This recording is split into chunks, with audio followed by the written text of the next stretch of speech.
Third चीज क्या find करनी है अपन को?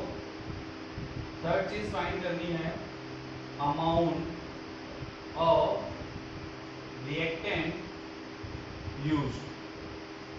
फोर्थ चीज अपन को क्या फॉर्म करनी है? Amount of reactant left. ये चार चीज अपन को फाइंड करनी है, ठीक है। तो अपनी रिएक्शन क्या होने वाली है? रिएक्शन होने वाली है N2 + 3H2। ये तुमको रिएक्शन लिखनी आनी चाहिए भाई, ठीक है।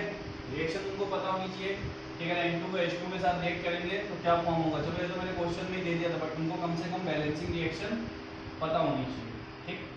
तो अमाउंट क्या क्या दिया हुआ है? इसका दिया हुआ है 2.8 लीटर, इसका दिया हुआ है 11.2 लीटर। सबसे पहले हम फाइंड करेंगे लिमिटिंग रिएजेंट।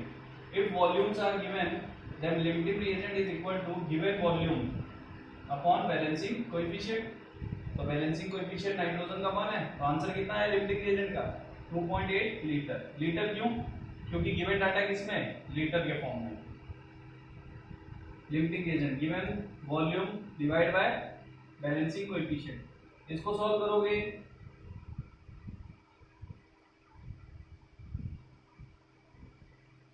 3.7 लीटर के आसपास आंसर आएगा। दोनों को कंपेयर करो तो ये 3.7 है, ये 2.8 है। छोटी वैल्यू 2.8 है, इसका मतलब ये बन गया तुम्हारा लिमिटिंग रिएजेंट। अब तुम्हें जब लिमिटिंग रिएजेंट मिल गया तो बाकी आंसर तुम्हें फाइंड करने में दिक्कत जाएगी नहीं। हमारा क्या था? Amount of product form. तो प्रोडक्ट फॉर्म कैसे निकालेंगे? फॉर्मूला क्या होता है अमाउंट ऑफ प्रोडक्ट फॉर्म? मैंने ऊपर लिखवा के दिया है, limiting reagent value of limiting reagent into balancing coefficient. Balancing coefficient किसका? जिसका हमें अमाउंट निकालना है। हमें किसका निकालना है? NH3 का। तो लिमिटिंग रिएजेंट की वैल्यू कितनी आ रही है? यहां से देख लो 2.8 लीटर। तो 2.8 लीटर इनटू 2 कितना हो जाएगा? 5.6 लीटर। आंसर किसमें है? लीटर में। लेकिन हमको चाहिए किसमें था? मोल्स एंड मास में। तो अगर वॉल्यूम आ गया तो मोल कैसे बनाते हैं? गिवन वॉल्यूम अपॉन 22.4 लीटर, तो 1/4 मोल। और अगर तुम्हारे मोल आ गए तो मास कैसे बनाते हैं? 1/4 इनटू मॉलिक्यूलर वेट। तो NH3 का मॉलिक्यूलर वेट 17। इसको सॉल्व करोगे 17/4, तो तुम्हारे दोनों आंसर आ जाएंगे 1/4 मोल। यानी तुम्हारा आंसर तो आ रहा था लीटर में, लेकिन तुमने उसे कन्वर्ट कर लिया मोल और मास में। तो ये तुम्हारा सेकंड आंसर हो गया। Amount of reactant used. अब ये रिएक्टेंट तो कंप्लीटली कंज्यूम हो रहा है, तो किसकी बात कर रहे हैं? हाइड्रोजन की। तो रिएक्टेंट यूज्ड। तो यूज्ड के लिए भी फॉर्मूला सेम ही होता है, limiting reagent into balancing coefficient. लेकिन इस बार बैलेंसिंग कोएफिशिएंट किसका? जिसकी हम बात कर रहे हैं। तो लिमिटिंग रिएजेंट था 2.8 लीटर में आंसर, और बैलेंसिंग कोएफिशिएंट है 3। तो कितना यूज हुआ? 4 8.4 लीटर। कितना यूज हुआ? 8.4 लीटर। तो लेफ्ट कितना होगा? रिएक्टेंट यानी हाइड्रोजन कितना बचा? Hydrogen left. अब ये पूरा यूज हुआ नहीं था। यूज कितना हुआ? 8.4 लीटर, जो हमने यहां से निकाल लिया सेम फॉर्मूला यूज करके। बैलेंसिंग कोएफिशिएंट किसका? जिसकी हम बात कर रहे हैं। हमेशा बैलेंसिंग कोएफिशिएंट उसी का पुट होगा जिसकी तुम बात कर रहे हो। हमें प्रोडक्ट का फॉर्म करना था, प्रोडक्ट का हमने पुट किया। हमें इसका चाहिए था, हमने इसका पुट किया। H2 left. तो इनिशियली कितना लिया हुआ था? इनिशियली लिया हुआ था 11.2 लीटर। फाइनल कितना है? 8.4। माइनस करोगे आंसर आ जाएगा H2 लेफ्ट। तो ये तुम्हारे सारे आंसर हो गए। इफ मोल्स आर गिवन, तो कैसे हम लिमिटिंग रिएजेंट कैलकुलेट करते हैं और कैसे हम सारे प्रोडक्ट्स बताते हैं, ठीक है।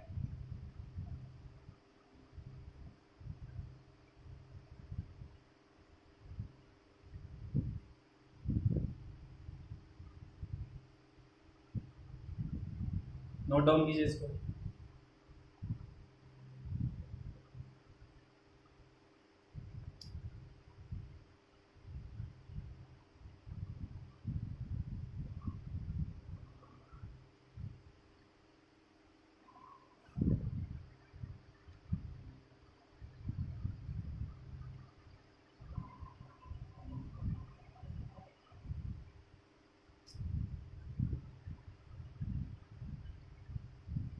चलिए नोट कर लीजिए। इसे नहीं कर पाए हो तो वीडियो पॉज करके नोट कर।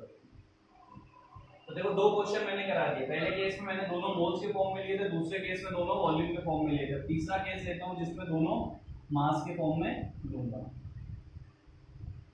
और एक दो हाइपोथेटिकल क्वेश्चन कराऊंगा जिसमें आपको बताऊंगा कैसे कुछ भी कैलकुलेट किया जा सकता है। तो आप एक चीज तो क्लियर कर चुके होंगे कि हमारा आंसर किसी भी फॉर्मेट में हो, हम आंसर किसी भी फॉर्मेट में दे सकते हैं, मोल, वॉल्यूम, मास, किसी भी फॉर्मेट में हमारा बस आंसर आना चाहिए। क्वेश्चन है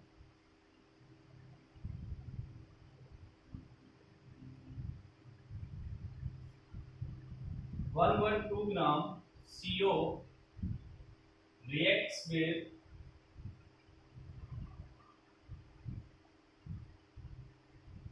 64 gram O2 to form CO2. Then calculate first limiting reagent, यानी CO लिमिटिंग रिएजेंट होगा कि O2 रहेगा। तो पहला हमें फाइंड करना है limiting reagent. Second amount of product form, amount of product form. Third amount of reactant used, and fourth amount of reactant left। ये सारी चीजें हमको फाइंड करनी है। तो सबसे पहले हमें रिएक्शन पता होनी चाहिए कि कार्बन मोनोऑक्साइड और ऑक्सीजन के बीच में रिएक्शन क्या होती है, ठीक है। तो अगर हमें रिएक्शन पता होगी तो हम इजीली फाइंड कर लेंगे, हमें ज़्यादा दिक्कत नहीं जाएगी। 2 सेकेंड, ठीक है। तो सबसे पहले हम लिमिटिंग रिएजेंट की बात करें तो पहले रिएक्शन लिखेंगे। रिएक्शन क्या होती है? Carbon monoxide plus half O2 gives CO2, ठीक है। कार्बन मोनोऑक्साइड कितना दिया है? 112 ग्राम। ऑक्सीजन कितना दिया हुआ है? 64 ग्राम। पहले हम दोनों को मोल्स में कन्वर्ट कर लेते हैं। तो अब देखो 1/2 है, तो तुम चाहो तो इसको कंप्लीट नंबर बना सकते हो। तो इसको क्या लिखोगे? 2CO plus O2 gives 2CO2, यही लिखोगे ना, कोई चेंज नहीं आने वाला। रिएक्शन बैलेंस है, बैलेंस फॉर्म में ही रहेगी, ठीक। चलो 112 ग्राम, तो मैं सबसे पहले इनको मोल्स में कन्वर्ट कर लेता हूं, क्योंकि मैंने लिखवा के दिया if masses are given then first convert it into mole then use the formula of limiting reagent। तो 112 डिवाइड बाय CO का मॉलिक्यूलर वेट तो कितना होता है? 12 plus 16 28 which is equal to 4 मोल। यहां से मोल निकालेंगे 64 given weight divide by 32 which is equal to 2। अब हमारे दोनों मोल के फॉर्म में आ गए। अब हम लगाएंगे लिमिटिंग रिएजेंट। तो 4 divide by balancing coefficient, answer कितना आया? 2 मोल। और लिमिटिंग रिएजेंट यहाँ पे भी लगाएंगे तो 2 मोल divide by 1 which is equal to 2। अब इसमें दोनों 2 मोल आ रहे हैं, इसका मतलब इसमें दोनों ही क्या है? Limiting reagent. यानी ये ऐसी रिएक्शन है जिसमें दोनों कंप्लीटली खत्म हो रहे हैं इन डाटा पे।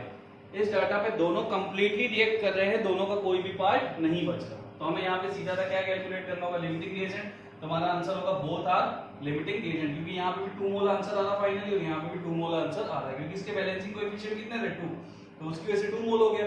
और इसका बैलेंसिंग कोएफिशिएंट 1 था, लेकिन इसका आंसर ही 2 मोल आ रहा था, ठीक है। तो ये हो गया। अब हमें क्या निकालना है? Amount of product.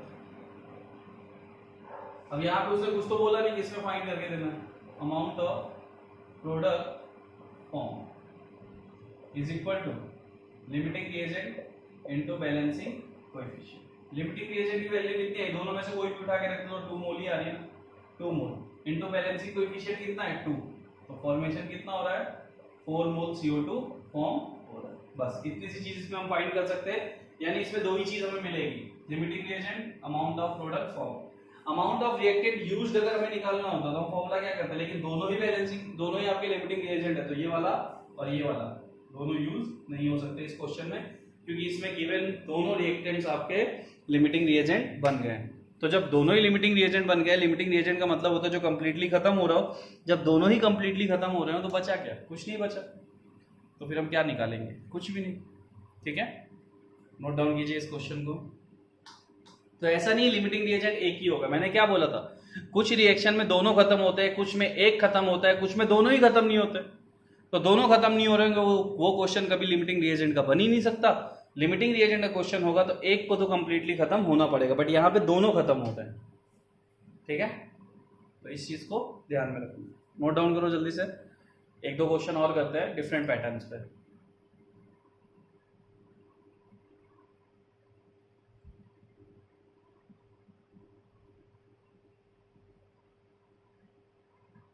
चलिए नोट डाउन कर लिया होगा, नहीं किया हो तो वीडियो पॉज कर लेना। अब मैं आगे से साफ कर दिया करूँगा, बार बार नहीं बोलूँगा कि वीडियो पॉज करो। आपके भी सर में दर्द होता है और मेरे भी बोलते बोलते सर में नहीं।